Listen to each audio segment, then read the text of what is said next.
juillet, ce qui veut dire que je suis à 29 semaines et 6 jours. Demain, je vais être à 30 semaines. Puis j'avais comme envie de faire comme un gros récapitulatif de ma grossesse parce que j'ai toujours voulu tomber enceinte, là, vous le savez. Mais je m'attendais vraiment pas à ce que ça se passe comme ça, une grossesse. Fait que je voulais comme faire un récapitulatif là, de tout c'est comment ça se passe une grossesse. Là en ce moment je suis dans la chambre de bébé, mais je vous montrerai rien parce que je suis en train de faire un vlog sur la chambre de bébé, toute la transformation. Puis là de toute façon c'est vraiment pas comme ça va être là, tu sais comme la commode, je vais la peinture en blanc. Fait que puis ce fauteuil là il va partir. Fait que c'est vraiment pas comme ça va être. Puis là je me suis fait un mini milkshake au matcha. Je pensais que ça allait en faire plus, mais j'en ai presque pas, fait que je suis déçue.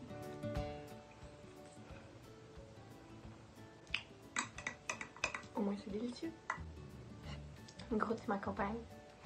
Fait que, premièrement, comment j'ai appris que j'étais enceinte? C'était le 21 janvier 2020. Je m'en allais à un rendez-vous chez la gynécologue pour me faire poser un stérilet.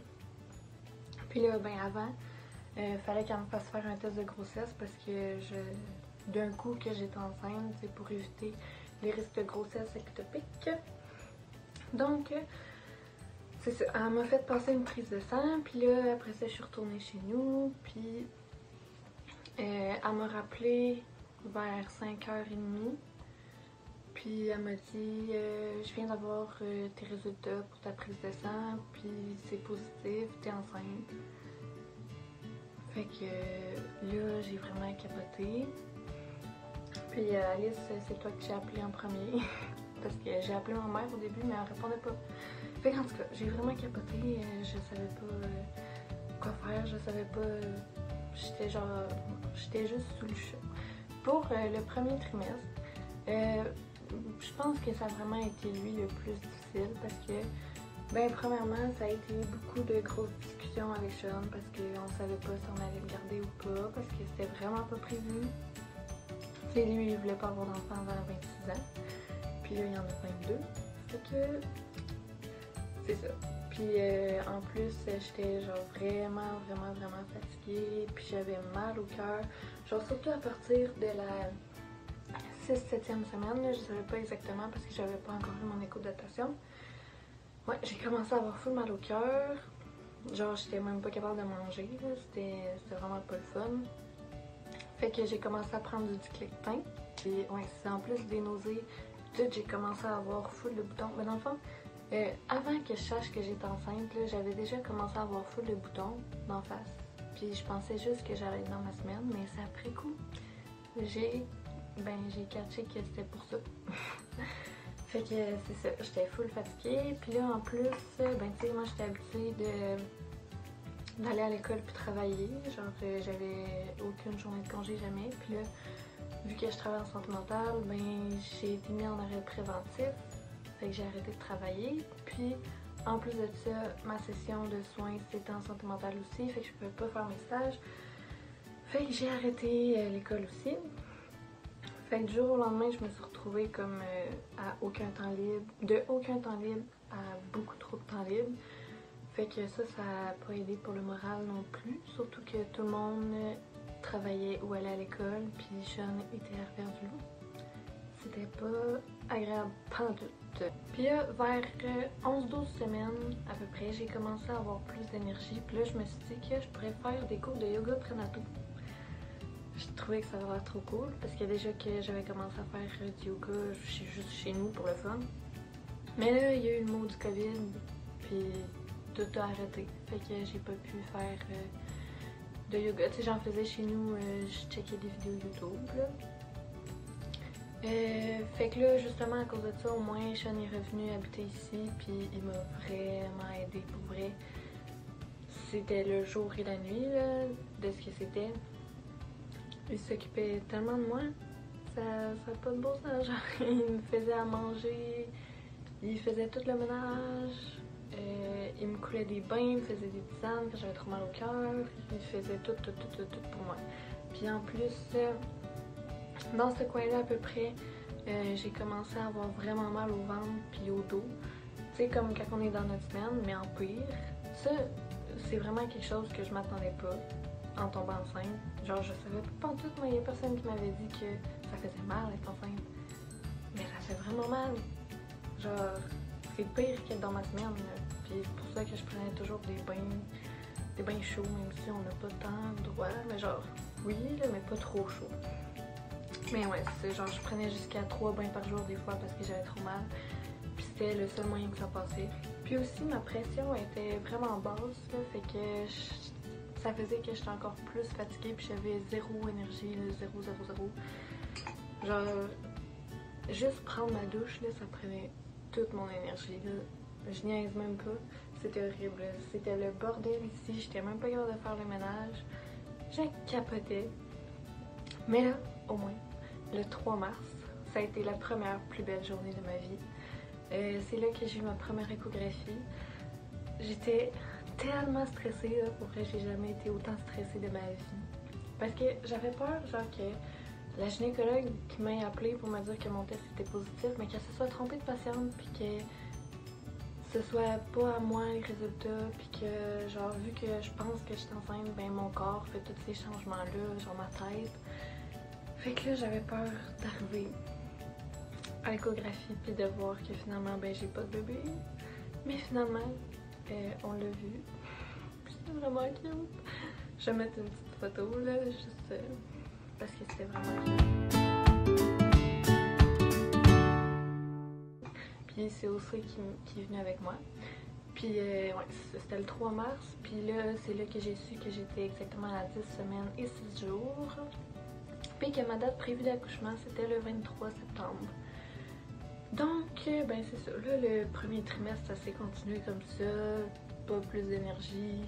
Au moins avec le diclectin, j'étais capable de manger. Puis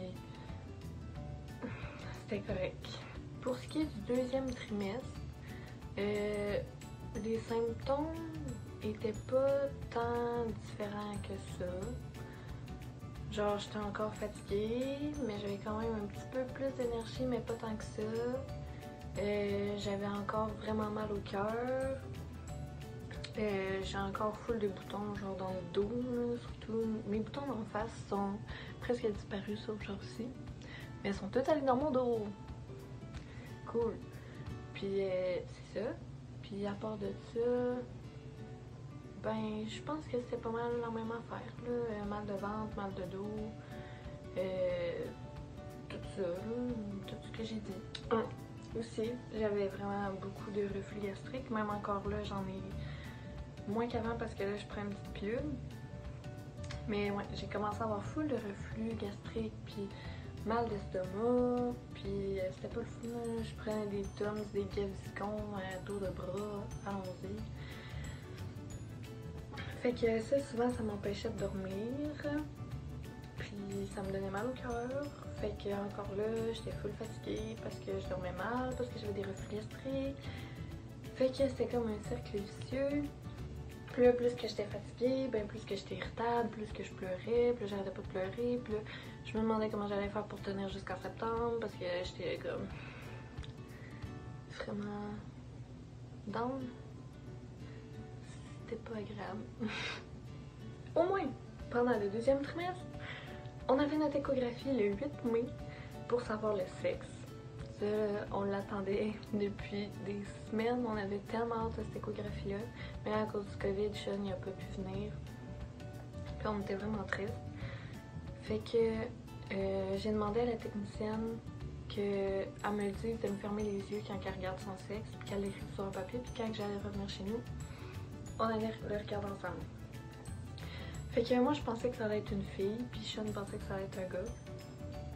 Fait que c'est ça, cette journée-là, je m'en vais à mon écho, c'était à 8h le matin, fait que parfait, pas trop le temps de niaiser, pas trop le temps d'attendre. Puis là, elle a tout mesuré les parties du bébé, tous ses membres, tout était parfait. Il mesurait 26 cm, ouais, 26 cm de la tête aux pieds. Fait que là, aussitôt que mon écho était fini, genre ça a duré comme 15 minutes, je suis partie chez nous full vite. Là, je suis arrivée, puis on a regardé. Puis là, sur la petite feuille, il était écrit sexe, 2 petits points, masculin. Fait que là, les deux, on est partis à brailler comme des bébés. Là. Genre, je pense qu'on n'a jamais autant braillé que ça de nos vies. On était tellement contents. Ouais, fait que ça, c'était comme le deuxième plus beau jour de ma vie. Parce que c'était vraiment, vraiment cute. Allô! On est maintenant le 15 juillet. J'ai eu un petit problème technique en faisant le montage. Tu sais, je m'envoie mes vidéos par Facebook. Puis, j'ai une vidéo qui était trop longue. Puis, je pouvais pas me l'envoyer. Fait que je vais recommencer. Ce que je disais, c'est que pour le deuxième trimestre, j'avais oublié de dire que j'avais senti le bébé bouger pour la première fois à 16 semaines et 3 jours. Puis dans le fond, cette journée-là, j'avais mal à la tête, fait que j'étais couchée dans mon lit sur le dos. Puis j'avais mes mains sur mon ventre, là. Puis j'ai comme senti un petit pouf dans mon ventre, pas avec mes mains. Genre comme si ça faisait une petite bulle. Mais je savais pas trop si c'était ça parce que, tu sais, j'avais de la misère à savoir si c'était mes intestins ou si c'était ça. Mais le lendemain, ça a fait la même chose. Puis ça a continué après, fait que finalement, c'est ça. Puis là, maintenant, évidemment, il arrête pas de bouger. Je peux pas mettre de vidéo sur YouTube de plus que 15 minutes, puis mon vidéo durait 21 minutes. Fait que je vais faire une partie 1 puis une partie 2. Donc ça, c'était la partie 1. Puis je vais faire la partie 2, puis je vais en profiter pour vous faire un petit sneak peek de la chambre, là, juste pour le fun.